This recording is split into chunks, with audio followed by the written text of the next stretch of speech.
Salmo 91:1 dice: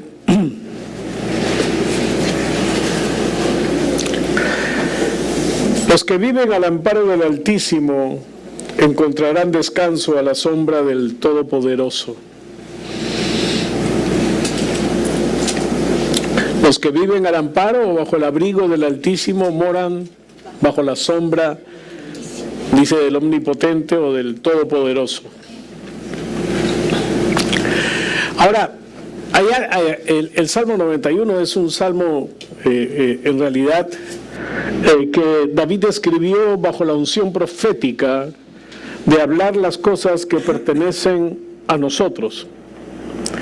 Hay algunos salmos que tienen que ver con su vida y con su búsqueda de acabar con sus enemigos, que se llaman los salmos imprecatorios, y donde dice, ¿no?, que el Señor los desarme, los deshaga, los haga puré y todo lo demás. Pero en estos salmos, en el Salmo 91 principalmente, es un salmo profético hacia la iglesia. Y la Biblia dice en el Nuevo Testamento que David era profeta. Y entonces lo que dice acá es de vital importancia. Dice: los que viven al amparo del Altísimo encontrarán descanso a la sombra del Omnipotente, ¿no?, o morará bajo la sombra del Omnipotente. El Altísimo es una palabra traducida de el hebreo, que es El Shaddai. El Shaddai es una palabra compuesta. Él es el nombre singular de Dios y Shaddai significa pechos, o el de pecho robusto. Pero ¿cuál es la idea que la palabra da? Porque las palabras pueden tener un significado literal, pero también tienen un significado mucho más amplio en cuanto a su acepción. Y la acepción de El Shaddai es que Él es el Dios que todo lo puede, el más que suficiente, el todo sustentador, porque esa es la idea de los pechos. Sustentan, traen vida. Y entonces, el todo sustentador, el más que suficiente, dice, es el que te va a cubrir y te va a proteger. Y cuando nosotros vemos la palabra de Dios, vemos la Biblia, vemos cómo es que Dios siempre actúa en razón de sus nombres. Hay por lo menos en la Biblia 7 nombres redentivos de Dios, ¿no? Yo soy el buen pastor, yo soy tu bandera, yo soy tu refugio, qué sé yo. Todos esos nombres que Él toma para sí tienen que ver con algo que Él hace por nosotros. Y cuando se llama a sí mismo el Dios más que suficiente, el todo sustentador, está diciendo de que Él es el que puede hacer y hace definitivamente todas las cosas por nosotros. Y quiero que leamos un poco más de este salmo. Dice: declaro lo siguiente acerca del Señor. Solo Él es mi refugio, mi lugar seguro. Él es mi Dios y en Él confío. Te rescatará de toda trampa y te protegerá de enfermedades mortales.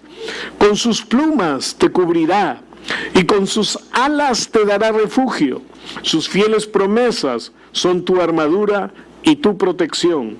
No tengas miedo de los terrores de la noche, ni de la flecha que se lanza en el día. No temas a la enfermedad que acecha en la oscuridad, ni a la catástrofe que estalla al mediodía. Aunque caigan 1000 a tu lado y aunque mueran 10,000 a tu alrededor, estos males no te tocarán. Simplemente abre tus ojos y mira cómo los perversos reciben su merecido. Si haces al Señor tu refugio y al Altísimo tu resguardo, ningún mal te conquistará. Ninguna plaga se acercará a tu hogar, pues Él ordenará a sus ángeles que te protejan por donde vayas, te sostendrá con sus manos para que ni siquiera te lastimes el pie con una piedra.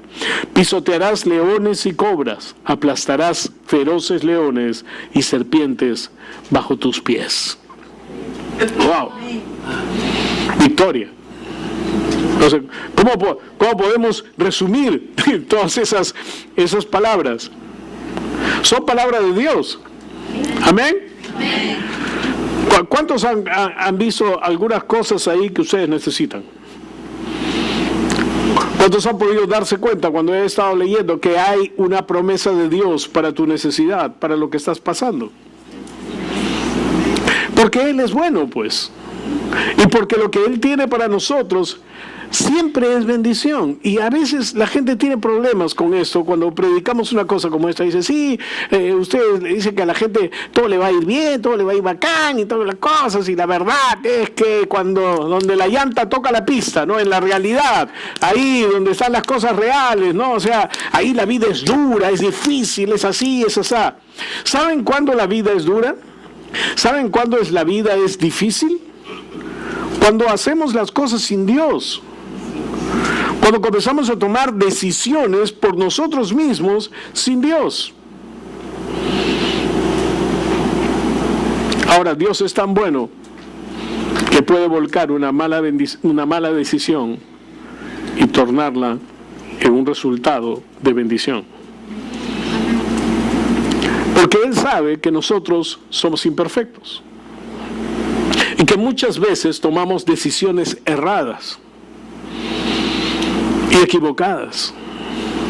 Pero Dios, que es bueno y que es omnipotente y que es el Shaddai, el Dios más que suficiente, el todo sustentador, Él siempre está listo para actuar a favor tuyo en el momento en que tú vengas y te rindas a Él. Porque, hermanos, no hay bendición sin rendición. No hay bendición sin rendirse a Él, sin declarar a Él como el todo suficiente. Cuando nosotros queremos hacer las cosas por nosotros mismos, con nuestro intelecto, con nuestras fuerzas, cuando tratamos de dejar a un lado a Dios para tomar nuestras propias decisiones, es cuando nuestros problemas comienzan. Pero fíjense lo que dice acá. Dice, Él es mi refugio. Ahora, este verso comienza diciendo, no, declaro esto. Declaro lo siguiente acerca del Señor. Es decir, yo estoy poniendo en mi boca una declaración que está diciendo quién es Dios para mí. Escúchenme, a veces nos dicen, ustedes los de la fe, ustedes los de la confesión, lo que hacen es que ustedes le dicen a Dios lo que tiene que hacer. O sea, ¿quién es Dios? Ustedes son Dios. Si ustedes le van a decir a Dios lo que tiene que hacer, entonces ustedes son los señores, ustedes son Dios. Evidentemente, si nosotros le estuviéramos diciendo a Dios lo que Él tiene que hacer, estaríamos muy mal. Es más, ni nos escucharía. Pero la verdad es que lo que la Biblia dice es que tú tienes que ponerte de acuerdo con Él para hablar lo que Él dice de ti, lo que Él dice que tú puedes hacer, lo que Él dice que tú tienes. Y lo que Él dice acerca de sí mismo, dice esto. Dice, ¿no? Declararé lo siguiente acerca del Señor. Esto es lo que el Señor es para mí. Y dice, solo Él es mi refugio, mi lugar seguro. Él es mi Dios y en Él confío. Solo Él es mi todo. Tú eres mi refugio, mi fortaleza, el Dios en quien confío. Entonces hay algo que tenemos que comenzar a pensar. Y es que nosotros no podemos vivir esta vida tomando decisiones por nuestra cuenta sin buscar primero a Dios. Porque ¿qué es lo que dice? El Dios en quien confío. Si yo confío en Dios, entonces toda decisión se la voy a dejar a Él. Y solo voy a hacer lo que Él me dice que haga. Cuando por ahí me vuelan ideas en la cabeza y comienzo a escribirlas o a planificar o a pensar mucho en ellas, lo primero que debo hacer es ir a Dios y decirle, Señor, ¿eso eres tú? ¿Esto viene de ti? Porque si el deseo que se levanta en tu corazón para hacer algo, para estudiar algo, para trabajar alguna cosa, o para vivir de una determinada manera, es algo de Dios, Dios va a traer paz a tu corazón. Y tú vas a poder comenzar a caminar en aquello que Él te está mostrando con confianza y seguridad de que Él, quien es tu refugio, quien es tu fortaleza, es decir, el que te da la fuerza y el poder para hacer aquello que tú quieres hacer. Pero no es simplemente planificar las cosas y decirle a Dios, Señor, bendice esto. Señor, bendice aquello, ¿no? Bendice mi plan. Dios no está obligado a bendecir tus cosas. Dios no está obligado a bendecir tus planes. Dios no está obligado a bendecir tus decisiones. Dios, con lo único que Él está obligado es con su palabra, lo que Él ha prometido. Y cuando Él promete algo, Él lo cumple. Por ejemplo, cuando le habló a Abraham y hizo un pacto con él, le dijo, tu descendencia va a ser esclavizada por una nación por 400 años. Pero después de esos 400 años ellos van a clamar a mí y yo los voy a liberar.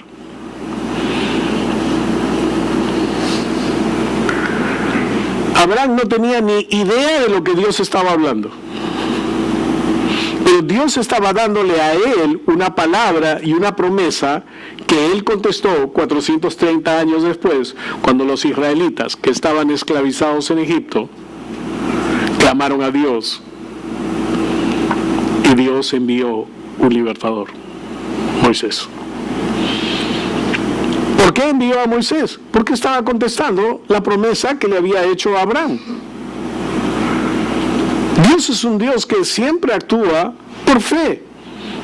Lo que Él ha dicho, Él lo hace. Escuchen, cuando nació Jesús, habían por lo menos 2 personas en Israel que estaban creyendo y esperando al Mesías. Cuando Jesús nació, al 8º día, sus padres, de acuerdo a la ley judía, lo llevaron al templo para circuncidarlo. Y cuando ellos entraron al templo, se acercó un anciano.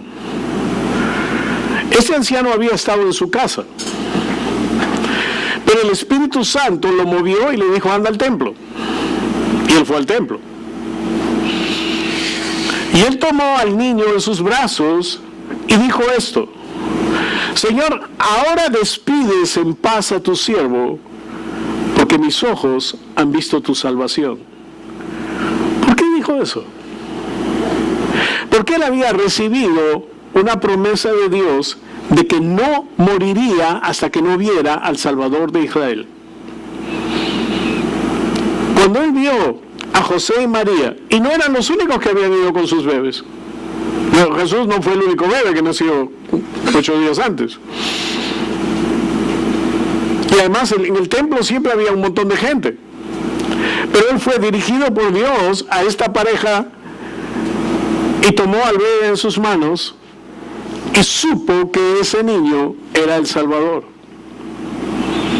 Y le dijo a Dios: ahora despides en paz a tu siervo, porque mis ojos han visto tu salvación. Le estaba diciendo: has cumplido tu palabra, lo he visto, ahora ya sé, ya nació, ahora yo sé lo que Él va a hacer, va a redimirnos. Ahora ya me puedo ir, ya puedo morirme, Señor. Has cumplido tu promesa, porque Dios lo que dice lo cumple. Amén. Había otra mujer viuda ahí que tenía 84 años, que pasaba los días en el templo orando y ayunando y orando por la salvación de Israel, y comenzó a hablarle a toda la gente acerca del niño. ¿Cómo pudo saber ella eso? Era una declaración de Dios hacia la gente. Aquí está el Mesías, aquí está a quien ustedes han estado esperando. Dios ha cumplido su promesa, ha enviado al Mesías.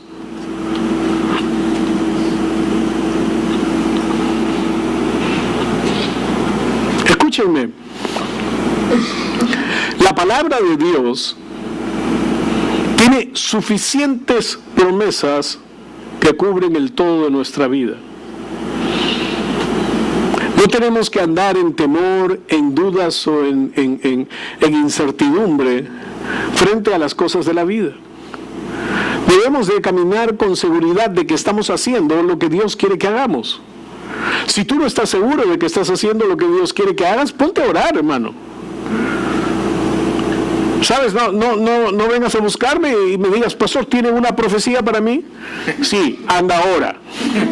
Lee la Biblia. Esa es la profecía que tengo para ti. ¿Sabes una cosa? La profecía está vigente. Y hay profetas hoy día. ¿Qué es una profecía? Es un mensaje de Dios para una nación, para la humanidad o para una persona. Es una indicación de Dios sobre sus vidas. Pero ¿sabes una cosa? Dios nunca te va a decir algo que no ha estado tratando contigo en privado. Yo recuerdo el caso de una persona que estuvo orando en el sótano de su casa y el Señor le habló algunas cosas. Y ella en la noche estaba yendo a la iglesia y dijo, Señor, yo necesito que tú me confirmes si fuiste tú el que me lo dijo. Y esa noche estaba ministrando el hermano Kenneth Hagin y llamó para orar por sanidad. Y de repente se quedó parado y la llamó a ella y le dijo, quiero decirte algo. El Señor me ha dicho que lo que te dijo esta tarde, a las 3 de la tarde, es cierto. Y quedó ahí y siguió ministrando a la gente. Entonces cuando terminó el servicio, esa mujer se acercó para despedirse de él y él le dijo, ¿puedes decirme algo? ¿Significó para ti algo lo que te dije? Y le dijo, sí, claro. Y yo estaba a las 3 de la tarde orando a Dios y él me dijo algunas cosas. Ah, ok, le dijo, está bien. ¿Cómo podía saber él que estaba orando a ella? ¿Cómo podía saber él que ella había pedido una confirmación a Dios de lo que le había dicho? La palabra profética, cuando te es dada, no te da dirección en la vida, te muestra la dirección que Dios ya te dio en la vida.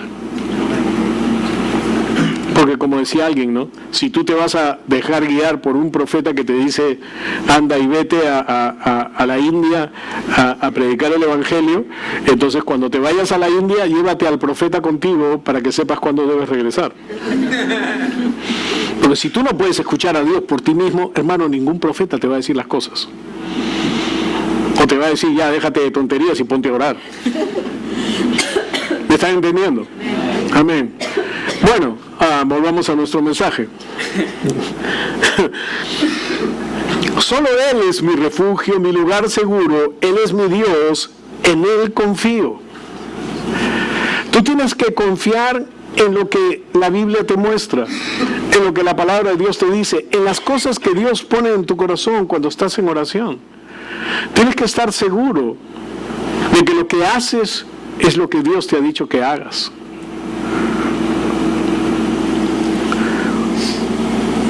Cuando yo comencé en el ministerio, comencé ayudando a un amigo.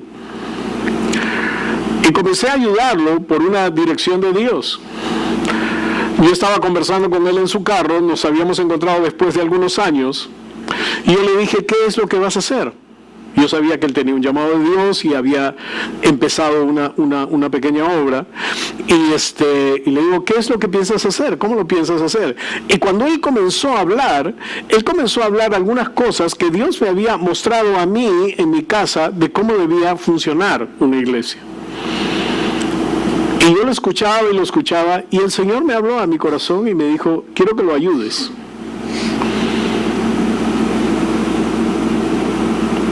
¿Y ok? Entonces le dije, ok, yo te voy a ayudar.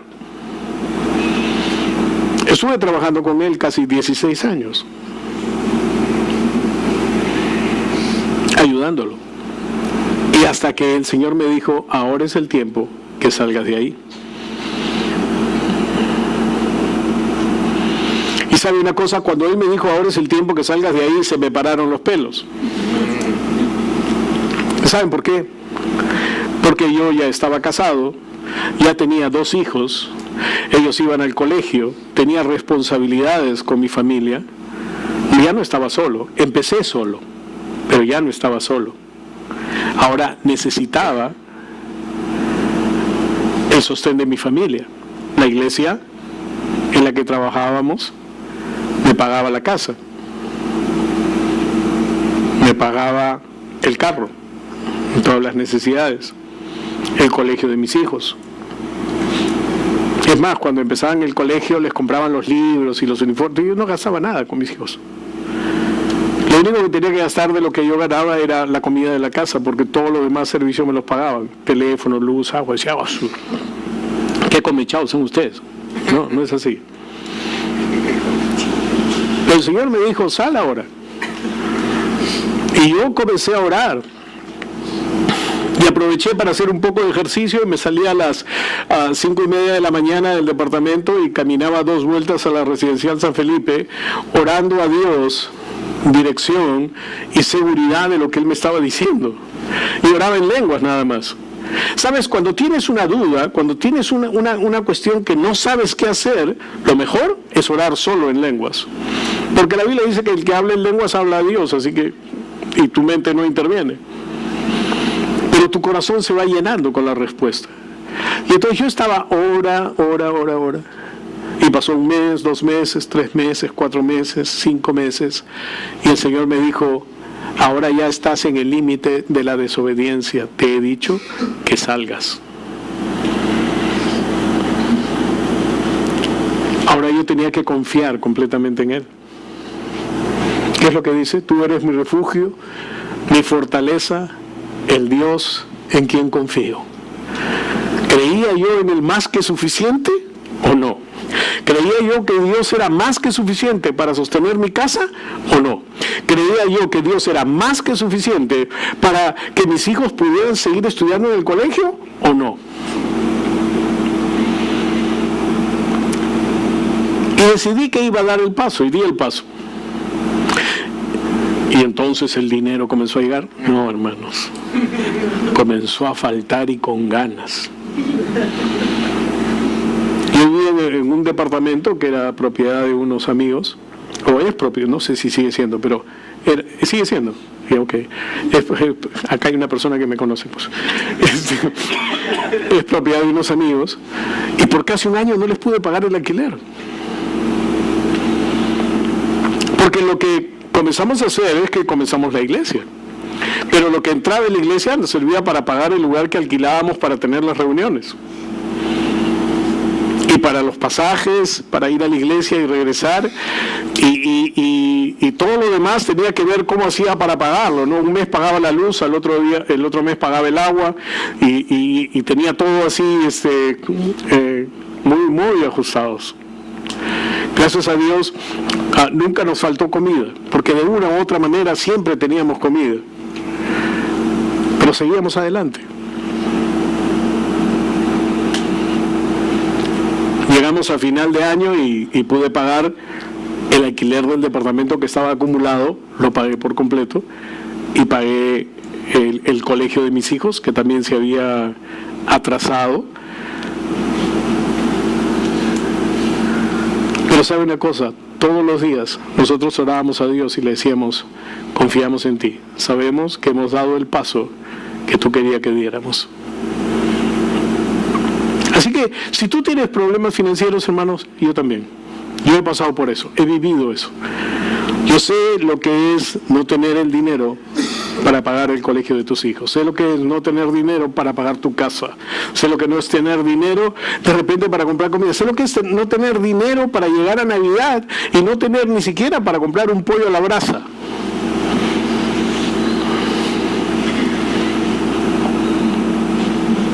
Pero confiamos en Él. Yo recuerdo una Navidad que estábamos así pelados, así parecíamos un pollo de mercado colgado en una... Estábamos hasta el queque. Estábamos tomando desayuno, mis 2 hijos, mi esposa y yo en la mesa en la casa, Y no teníamos nada para la cena, pero absolutamente nada, y no había dinero. Y entonces tocaron el timbre, abrí la puerta y era una persona a quien yo no conocía y tenía unas bolsas con él. Y me dice, esto le manda a tal persona. A esa persona sí la conocía. Era una hermana de otra iglesia donde nosotros habíamos ministrado un tiempo.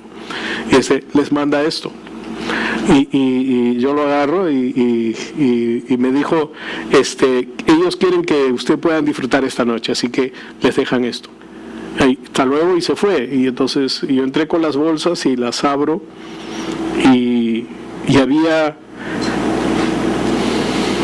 un lomo ahumado de cerdo y un montón de cosas como para poner con la cena y todo eso, y un sobre con dinero. Era 24 de diciembre. Dios nunca llega tarde. Y siempre provee. Porque tú puedes confiar en Él. Él le dijo a los israelitas, 400 años van a estar esclavizados, pero van a clamar a mí y yo los voy a salvar. Y lo hizo. Dijo, en Génesis, capítulo 3, Él prometió que enviaría un Salvador. Ahí comienzan las profecías del Mesías. Y se dan a través de todo el Antiguo Testamento. Todos los profetas profetizaron hacia el Mesías que vendría. Israel sabía que el Mesías vendría alguna vez. Y algunas personas fueron confundidas con el Mesías. Y es por esto que Jesús dijeron, ¿no será este el Mesías? Siempre lo tenían presente. Pero cuando llegó el Mesías, no lo reconocieron.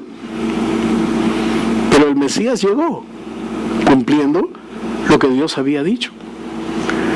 Porque Dios siempre cumple su palabra.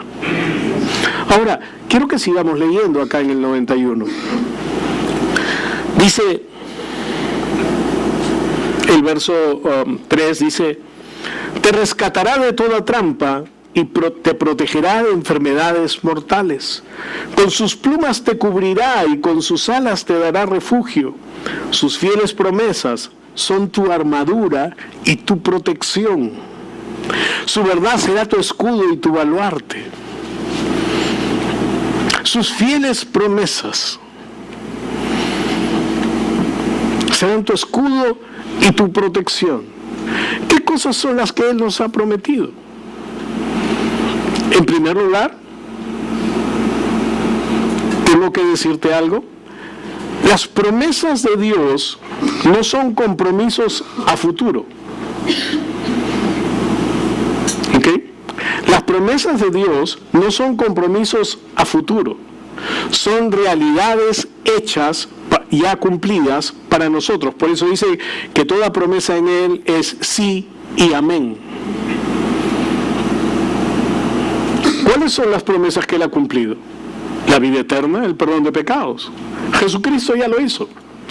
Una vez y para siempre. Ha obtenido para nosotros eterna redención. ¿Eso qué quiere decir? Que si tú lo has hecho a Él, el Señor de tu vida, te puedes morir con toda confianza hoy día porque te vas a ir al cielo. Pastor, no me quiero morir. No te estoy diciendo que te mueras. Te estoy diciendo simplemente que si te mueres hoy día, tienes la seguridad de que te vas al cielo. Amén. La tierra es un lugar de lanzamiento al cielo o al infierno. Pero si tú has hecho a Jesús el Señor de tu vida, tú tienes asegurado el cielo. Oh, pastor, pero es que eso es si yo muero en la gracia de Dios, si yo muero puro y santificado y sin haber cometido pecados, ¿no?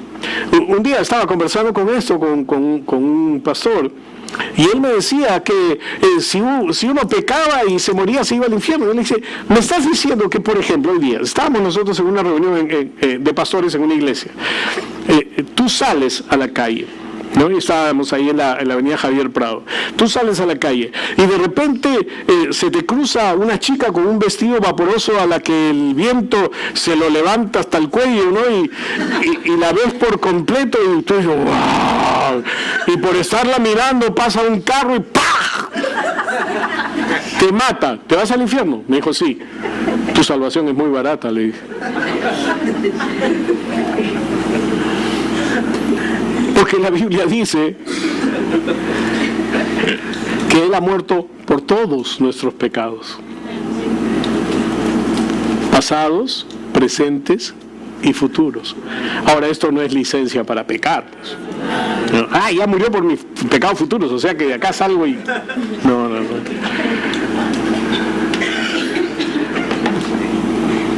Aunque estamos sujetos a esta carne, la Biblia dice que no debemos dejar dominarnos por la carne. Amén. Pero lo cierto es que las promesas de Dios son completas. La Biblia dice que Jesús llevó en el madero nuestras enfermedades y nuestras dolencias y que por su llaga hemos sido curados. Es decir, legalmente la Biblia está diciéndote que la enfermedad no tiene lugar en ti. Tú no tienes que recibir sanidad, tú tienes que sacar la enfermedad de ti porque la sanidad es algo que te pertenece. Amén. Esa es una promesa de Dios cumplida en Cristo Jesús. La Biblia dice que Él se hizo pobre para que nosotros fuésemos enriquecidos en Él. Es decir, para tener todo lo suficiente en todas las cosas y que aún abundemos para toda buena obra. Eso es lo que Dios quiere, pero a veces estamos tan preocupados por el dinero, estamos tan centrados en el pensamiento de cómo hago para ganar dinero, de cómo hago para ganar más, de cómo hago para tener más. Estamos tan concentrados en este asunto que perdemos de vista el hecho de que es Dios quien nos da el poder para hacer las riquezas. Dice Deuteronomio capítulo 8. Hay mucha gente que empieza negocios y empieza haciendo buenas cosas y está usando el poder para hacer las riquezas que Dios le ha dado, solo que no lo reconoce. Porque todos nosotros tenemos dones, capacidades y talentos dados por Dios. Hemos sido creados como personas productivas, hemos sido creados como personas que van a generar riqueza, que van a generar adelanto, bendición a los demás. Pero si no nos damos cuenta o no reconocemos lo que Dios ha hecho de nosotros, difícilmente vamos a poder disfrutar de lo que Dios nos ha dado. Difícilmente vamos a poder disfrutar de las cosas que Dios tiene para nosotros. ¿Por qué? Porque cuando estás pensando solo en ti y no te das cuenta que tú eres un canal de bendición para todo el mundo, entonces vas a vivir angustiado. Lo que dice acá es que te rescatará de toda trampa y te protegerá de enfermedades mortales. John G. Lake fue un misionero en Sudáfrica hace 8,000 años y hubo una plaga en Sudáfrica y la gente comenzó a morir, cantidades industriales. No habían pues antibióticos, no habían vacunas, no había nada en esa época. Entonces cuando comenzaba con una cuestión, una enfermedad viral, la gente comenzaba a morir pues. Y él estaba en su iglesia, estaba orando y le decía al Señor, Señor, tú eres el causante de esto. Tú eres el que está provocando estas cosas. ¿Es tu voluntad que la gente muera de esta manera? Y el Señor le mostró lo que dice Hechos 10:38. ¿Puedes ponerlo, por favor? Cómo Dios ungió con el Espíritu Santo y con poder a Jesús de Nazaret, y cómo éste anduvo haciendo bienes y sanando a todos los oprimidos por el diablo, porque Dios estaba con él. Entonces él se dio cuenta de algo: la enfermedad es una opresión del diablo. Y entonces él comenzó a a pensar en esto, y cuando estaba meditando sobre esto, vinieron para decirle que había una hermana de la iglesia que se estaba muriendo por la plaga en su casa. Entonces él fue a la casa y encontró al doctor que estaba haciendo nada. Era un miembro de su iglesia, pero no podía hacer nada por la situación. No es que estaba tonteando, es que no podía hacer nada. Y este doctor se trató de ser espiritual con el pastor, porque cuando está el pastor siempre todos son espirituales, pues. Entonces le dijo: qué misteriosos son los caminos del Señor. Y este hombre lo agarró del cuello al doctor, estaba con la revelación reciente, y le dijo: no llame a esto la obra de Dios. Y entró y oró por la hermana, y la hermana se recuperó, y desde ese momento ninguno de su iglesia murió. Cuando llegaron los barcos de ayuda desde Europa con médicos y algunas medicinas y cosas para poder buscar cómo combatir esta plaga que estaba diezmando la población, él se acercó donde ellos y les dijo lo que había estado haciendo, y le dijo: ¿usted ha estado en contacto con los enfermos? Sí. ¿Y no se ha contagiado? No. Y entonces le dijeron: ¿por qué? Quiero que venga. Y entonces fueron a un lugar donde había alguna gente que estaba ya muy avanzada con la plaga y estaban botando una espuma, una baba, y él puso su mano ahí y recogió eso y la puso bajo un microscopio y le dijo: mire. Y los doctores vieron, y cuando los microbios tocaban su piel, morían. Porque él les dijo: el poder de la vida en Cristo Jesús me ha hecho libre del poder del pecado y de la muerte. Él estaba agarrado de una palabra. Él estaba agarrado de una palabra de Dios. ¿Qué podemos hacer nosotros? Es creerle a Dios, pues. Cuando tú le crees a Dios, Él te libra. Porque eso es lo que tenemos que hacer. Es por fe, dice la Biblia. Tenemos que creerle a Dios. La fe es la confianza absoluta de nuestro corazón en Dios, en su poder, sabiduría y bondad. No es nuestra sabiduría, es su sabiduría. No es que merecemos algo, no, es su bondad, su amor inmerecido hacia nosotros, su gracia. Es su poder que todo lo puede. Él es el que dice, Él lo ha prometido. Él dice acá: te rescatará de toda trampa, te protegerá de enfermedades mortales, con sus plumas te cubrirá y con sus alas te dará refugio. Sus fieles promesas son tu armadura y tu protección. Él siempre está listo para bendecirte. Él siempre está listo para ayudarte, para guiarte, para mostrarte su bondad. Quiero seguir leyendo un par de versos. Dice, verso 5: no tengas miedo de los terrores de la noche, ni de la flecha que se lanza en el día. No temas a la enfermedad que acecha en la oscuridad, ni la catástrofe que estalla al mediodía. Aunque caigan 1000 a tu lado, y aunque mueran 10,000 a tu alrededor, esos males no te tocarán. Simplemente abre tus oídos y mira cómo los perversos reciben su merecido. Los que no tienen a Dios no tienen protección, pues. Quien no tiene a Dios piensa, quien no cree en Dios piensa que Él todo lo puede. Quien no tiene a Dios, quien no cree en Dios, piensa que por Él, por sus capacidades y por sus cosas, Él puede lograrlo todo. Quien no tiene a Dios piensa que la sabiduría humana es suficiente para librarlos de los problemas. Pero piensa en esto: la falta de paz, la falta de salud de la gente. Es triste ver lo que ocurre en los hospitales, cómo la gente hace colas por horas para poder ser atendidos. Y no es cuestión de echarle la culpa de salud. Ellos son responsables de la salud de casi todos los peruanos. Si alguien se siente mal y no tiene la capacidad para pagar un médico particular, ¿qué es lo que va a hacer? Va a ir a salud o a los hospitales de salud. ¿Y qué pasa? Están llenos de gente que está sufriendo como ellos. Pero la Biblia dice acá que no debemos de temer de la enfermedad,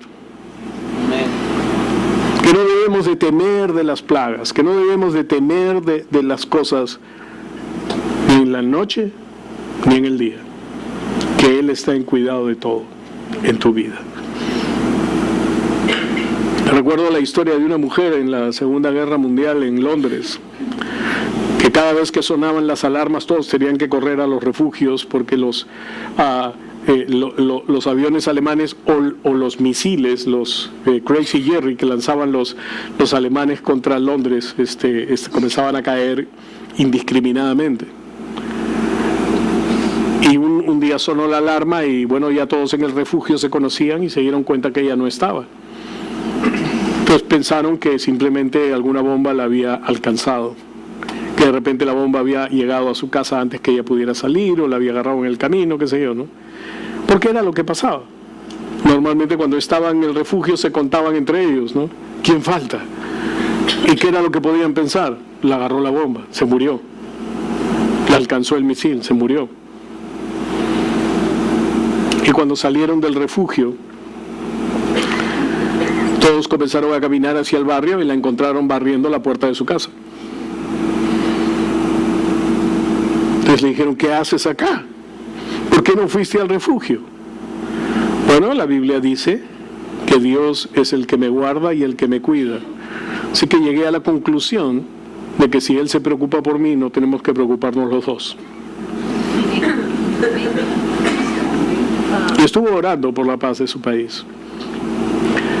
Y dicho sea de paso, el rey Jorge V decretó un día de oración y ayuno en Inglaterra, porque los alemanes estaban a punto de cruzar de Francia hacia la isla de Gran Bretaña.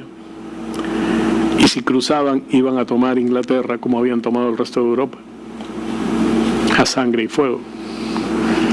Y este rey, creyente en Jesús, le dijo a su gente, solo nos queda tener un día de oración y ayuno. Y lo hicieron. El día que Alemania iba a empezar a cruzar el estrecho que está entre Gran Bretaña y Francia, se levantó una tormenta que les impidió cruzar. Y la tormenta duró todo el tiempo necesario hasta que los aliados desembarcaron en Inglaterra por el norte y les trajeron protección, cuidado, y los alemanes ya no pudieron cruzar. Dios estaba a favor de los aliados, Dios está a favor de la vida y está a favor de aquellos que claman a Él. ¿Me entienden?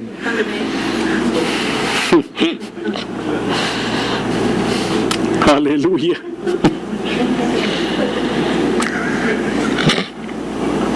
Verso 9 dice, si haces al Señor tu refugio y al Altísimo tu resguardo, ningún mal te conquistará, ninguna plaga se acercará a tu hogar, porque Él ordenará a sus ángeles que te protejan por donde vayas, te sostendrán en sus manos, para que ni siquiera te lastimes el pie con una piedra. Pisotearás leones y cobras y aplastarás feroces leones y serpientes bajo tus pies. Él ordenará a sus ángeles que te protejan por donde vayan. ¿Cuántos han escuchado del ángel de la guarda? Y han rezado de niñitos, ángel de la guarda, dulce compañía, no me desampares ni de noche ni de día. Bueno, quiero decirte algo. La Biblia dice que todos tenemos un ángel, pero el ángel dice, mirando al rostro de Dios, porque los ángeles actúan por órdenes de Dios, y lo que dice acá es que están puestos para nuestra protección. Tú Tienes que saber que hay un ángel contigo. ¿No lo ves? No, pero lo tienes. Y quiero contarles una historia. Yo tenía que viajar a Arequipa y nos habíamos mudado a un lugar en Miraflores, un departamento en un segundo piso, que entrabas por una calle, pero las ventanas del departamento daban a la otra. Y esa calle y esa cuadra era la más peligrosa de Miraflores. Teníamos en la esquina un callejón donde había gente que robaba. En una oportunidad yo llegué de predicar de una iglesia en la noche y debajo de la ventana de mi casa había una bodega, entonces entré a la bodega para comprar algo para tomar y algo para comer y estaba comprando y entra un tipo y saca un cuchillo y me dice: dame todo lo que tienes. Entonces, inspirado por Dios, lo miré y miré al que atendía y le digo: oye, acá roban a los vecinos, porque yo lo conocía, era del callejón. Entonces le dije: acá roban a los vecinos. Y el choro me mira y mira al que atiende y le dice: ¿el señor es de acá? Entonces le dice: sí, vive arriba. Ah, ok, disculpe, ¿ah? Cada que me cruzaba con él me decía: ¿y qué tal? ¿Cómo estás? Tenía que hacerle la pata, pues. Pero yo tenía que viajar y iba a dejar a mi esposa y a mis hijos pequeños solos en esa casa. Entonces le dije, oramos con mi esposa y le pedimos que Dios enviara su protección al departamento. Y me fui. Esa noche mi esposa acostó a los bebés, se fue al cuarto y ella oró: Señor, envíame un ángel. Y cuando se estaba metiendo en la cama, escuchó que la puerta se abrió, la puerta de la casa. Y unos pasos pesados, más pesados que los míos, tum, tum, tum, y corrió la puerta del cuarto y entró. Lo único que ella vio fue una persona que tenía como una coraza brillante y sus piernas también. Y se paró junto al closet con los brazos cruzados. No le vio la cara, con los brazos cruzados. Y el Señor le dijo: ahí tienes a tu ángel. Hermanos, ¿puedes creer o no? No me interesa. Sé que es verdad. Sé que los ángeles nos guardan. Sé que Dios tiene ángeles suficientes para enviarlo en cada uno de nosotros. Amén. Aleluya. Gloria a Dios. Amén. La próxima les daré el mensaje que les quería dar. Dios los bendiga. Amén. Aleluya.